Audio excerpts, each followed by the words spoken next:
Ano ba itong mga hugot na parang wala sa lugar o nakakabahalang mga pahayag ng dalawa po sa mga politikong identify sa mga Duterte. Isa po dito ay si Attorney Jimmy Bundok na nagsabing dalawa ang Pilipinas, Republic of Mindanao, o kayong kabataang mga nanonood ngayon at nakikinig, huwag po kayong maniwala, hindi totoo ito. Pero sinabi nito dahil ito yung Duterte, hindi ko alam kung anong pinanguhugutan. Ilang araw niya ito nasabi o matagal niya nasabi, hindi niya binabawi, mukhang pinaninindigan. Mabuti nilang at hindi na si Sara Duterte ang sekretary ng DepEd, Department of Education. Ngayon ay si dating senador at sekretary Angara na hindi papayag yun na ituturo ng mga teacher sa mga bata sa buong bansa na dalawang ang Pilipinas. Isa lang ang Pilipinas, isa lang ang saligang batas. Luzon, Visayas, Mindanao. Pati sa mga pribadong eskwelahan, sana huwag niyong pulutin yung mga ganyan sinasabi na katulad ni Atty. Bundok. Wala sa lugar. Na pinangangalandakan niyang merong republic, dapat magkaroon ng Republic of Mindanao at mahati sa dalawang Pilipinas. Kalokohan, suntok sa buwan yan. Malabo yan. Dapat nga imbestigahan pa ito si Bundok dahil tingin ko, personal kong opinion, panlilin lang ito sa kabataan. Panlilin lang ito sa mga Pilipino. Baka may maniwala sa kanya. Anong batas? Anong history? At kailan pa nangyari dalawa ang Pilipinas? Isa lang ang Pilipinas. Yan ang mga hugot ng mga Duterte. Ito naman si Greco Belica, ang kanya sinasabi sa social media, marami daw babaliktad. Madami daw babaliktad. Para bang iiwan ng Pangulo at sasama sa kanila. Kalokohan yan. Paano sasama ang mga Pilipinong matitino sa kadudang mga plano at galaw ng mga Duterte kung saan man pupunta? Malabo yan. Malabo pa yan sa sabaw ng pusit. Greco Belica, sinasabi mo madaming babaliktad. Kung mayroong babaliktad, dapat noon pa. Wala pa nga bumabaliktad. Paano naman babaliktad? Iba naman ang layunin ninyo. Hindi nga kayo dumadami sa rally, kumakaunti pa kayo eh. Dumadami, kaya nga pag may mga rally yung mga matitinong mga Pilipino tungkol sa issue ng flood control scam, sumasali lang kayo para kunwari madami, pero hindi naman kayo welcome.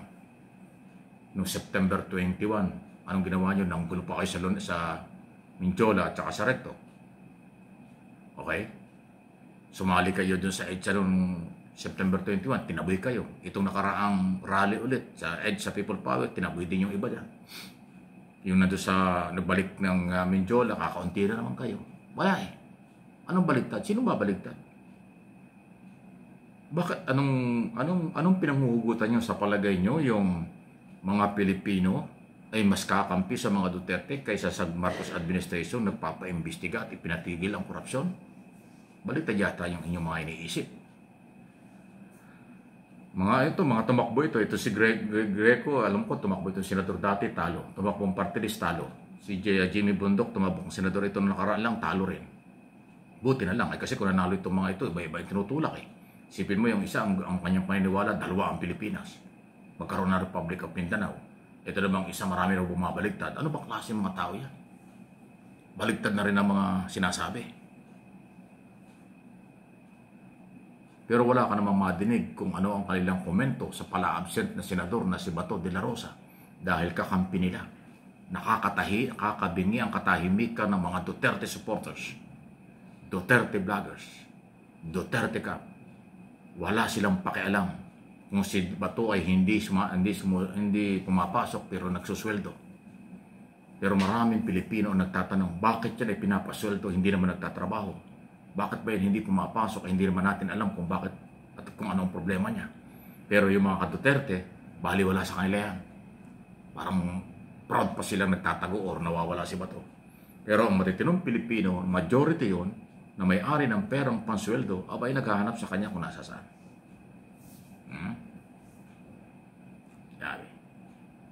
Yan po yung mga isyong kakaiba yung mga galaw nila. Pero tayo, yung totoo lang, real talk lang ito. Hindi naman pwedeng i-deny kasi sinabi nila at nakikita naman natin kung ano kailang ginagawa. Iba pang issue, another issue. Ano pa kaya ang mukha? Meron pa kayang mukha? Meron pa kayang lakas ng loob? Yung ating mga senador at congressman na isinasangkot, isinasabit o sabit sa iskandalo na sumira sa reputasyon ng Pilipino at ng Philippine government na graft in corruption sa mga project sa ating pamahalaan. Yung ibang senador nga dyan, paulit-ulit nang nababanggit, walang kadala-dala. Dating Senate President Escudero, dating Majority Leader Villanueva, dating Senate President pro tempore Jingo Estrada, at dating Senador Bong Revilla. Yan yung mga tinukoy na. Nancy Binay, sino pa ba? Meron ba bang iba? Ayan. Ano kayo nakakaharap sa publiko? Hindi ko sinabing guilty na, pero siyempre, perception, totoo. Public perception, dahil sa dami ng perang nawawala, naniniwala silang totoong meron kayong kinalaman. Pero karapatan nyo ipagtanggol yung inyong sarili. Yung mga congressman naman, sabi ng ombudsman, 10% ng mga congressman may problema sa korupsyon. Wow! Mambabatas? Ano ba trabaho ng mambabatas? Tagagawa ng batas. Dapat ang tagagawa ng batas sumusunod sa batas.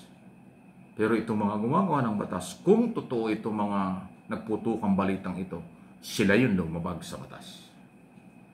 Kaya ang tanong, anong mukha kayo, ano pa kayang mukha meron kayo para makalabas sa publiko, makaharap sa publiko? Inuulit ko, hindi ko sinabing guilty na kayo, pero ang public perception, ang tingin ng maraming Pilipino, meron kayong pagkakamali at posibleng kayo ay malaki ang pananagutan. Under investigation, kaliwat kanan. Wala ba kayong delikadesa? Wala ba silang delikadesa? Kasi kung meron, kahit na leave man lang gagawin, leave without pay, or mag-resign para wala na rin babayaran. Pero hindi eh. Tuloy pa rin tumatanggap sila ng sweldo, allowance. Pagka nagtatanong tungkol sa deliberation ng budget, parang napakatitino. Parang hindi under investigation. Nagdududa pa sila doon sa mga department secretary kung paano gagastusin ang budget. Pero yung mga nagtatanong ng mga congressman at senador sa mga budget, deliberation at hearing, akala mo matitino. So nagtatanong lang tayo. Observation, opinion, interpretation ng iba, hindi po yan mawawala at hindi pwedeng ipagbawal. Sa aking mga channel, aking pinanindigan ang aking mga opinion at mga tanong. Bakit kayo nagkaganyan? Bakit kayo ganyan? Wala ba kayong kahihiyan? Di ba kayo nahihiya sa inyong sarili? Sa inyong pamilya? Di bali sa taong bayan, baka wala talaga kayo nun. Yung sa sarili man lang, sana ipakita nyo. Please like and share ang ating mga topic.